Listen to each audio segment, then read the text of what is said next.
जासूस की डायरी में आपका स्वागत है। ये एक ऐसा पॉडकास्ट है जहां रहस्य, अपराध और डरावनी कहानियों की दुनिया खुलती है। हर एपिसोड में एक नया केस, अनसुलझे सवाल और दिल दहला देने वाले मोड़ जो आपको बांधे रखेंगे। तैयार हैं अपने जासूस को जगाने के लिए? तो चलें इस डायरी के पन्नों में।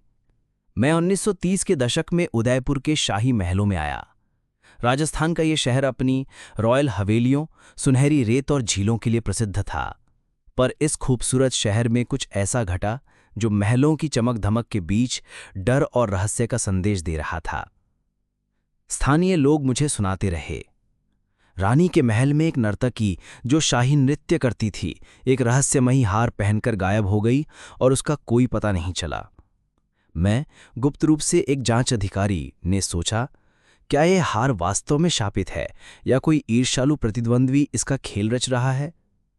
महल की ऊंची हवेलियों में मैं घुंडरू की हल्की झनकार सुनता हुआ अंदर बढ़ा। दरवाजों की घंटियां बजीं और रेगिस्तान की ठंडी हवाएं खिड़कियों से टकरा रही थीं।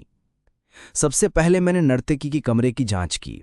कमरे में महकती मोमबत्तियां, टंगे हुए घुंघरू और सोने चांदी के आभूषण बिखरे थे। एक नोटबुक मिली जिसमें लिखा था, हार पहनते ही सब बदल गया, कोई मेरे पीछे है। जैसे ही मैंने महल के आंगन में कदम रखा, मुझे दरवाजों के पीछे से हल्की आवाजें सुनाई दीं। मैंने देखा एक छाया तेज और चुपचाप महल के गलियारों में घूम रही थी। शायद ये हार पहनने के बाद की पहली घटना थी जिसने सबको डराया। मैंने महल के मुख्य हॉल में जाकर वहां के सेवकों और नर्तकियों से पूछताछ की। उनकी आंखों में डर और रहस्य झलक रहा था।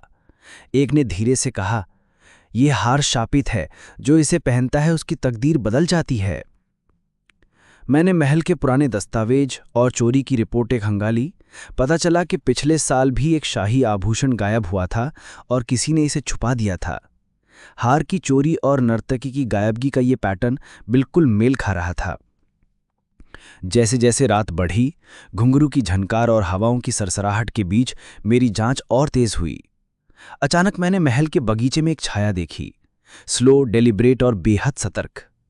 वो नर्तकी नहीं थी, बल्कि कोई और जिसने हार की चोरी और गायबगी का खेल रचा था। मैंने उसे धीरे धीरे पीछा किया। हवा में रेगिस्तान की ठंडी झोंकें महसूस हो रही थीं और दूर से महल की घंटियां बज रही थीं। छाया अचानक रुकी और मैंने देखा, ये शाही प्रतिद्वंद्वी था जो नर्तकी की जगह हार पहनकर महल का राज छुपाना चाहता था। मैंने अपने भीतर कहा, ये कोई भूत या शाप नहीं, ये इंसानी लालच और ईर्ष्या का खेल है। जांच के अगले कुछ घंटों में मैंने सबूत इकट्ठा किए, चोरी की जगह, हार के निशान और छायाचित्र। अंततः नर्तकी को सुरक्षित महल के एक पुराने तहखाने में पाया गया। वो थकी हुई थी पर जीवित।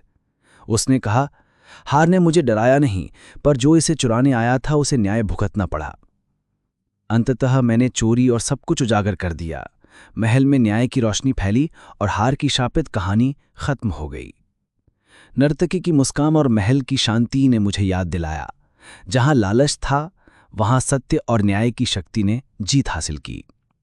तो दोस्तों, अगर आपको ये कहानी पसंद आई तो हमारे चैनल को लाइक और सब्सक्राइब जरूर करें, ताकि आप हमारे और रोमांचक वीडियो और रहस्यमयी कहानियों की अपडेट पा सकें।